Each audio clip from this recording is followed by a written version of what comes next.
তো দুনিয়ার মধ্যে যদি এই অবস্থা হয়, তাহলে আপনি সারা জীবন ধর্ম নিরপেক্ষতা মানে কি? ধর্মহীনতা। এটা কোনো সংজ্ঞা দেওয়ার দরকার নেই, এটা কোনো ব্যাখ্যা বিশ্লেষণের দরকার নেই। ধর্ম নিরপেক্ষতা মানে ধর্মহীনতা। ধর্মের সাথে ইসলামের মানে জাগতিক বিষয়ের সাথে, রাষ্ট্রের সাথে ইসলামের কোনো সম্পর্ক থাকবে না।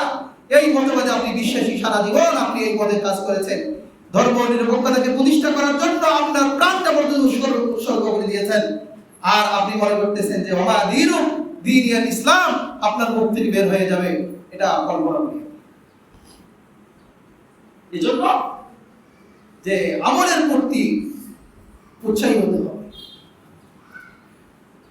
রাসূল কারীম সাল্লাল্লাহু আলাইহি ওয়াসাল্লাম অন্য হাদিসের মধ্যে বলেছেন, লা ইউমিনু আহাদুকুম হাত্তা ইয়াকুনা হাওয়াহু তাবআন লিমা জিতু বিহি। যে আমি মুহাম্মদুর রাসূলুল্লাহ সাল্লাল্লাহু আলাইহি ওয়াসাল্লাম যা নিয়ে প্রেরিত হয়েছি, আমার আনিত ধর্মের দিনে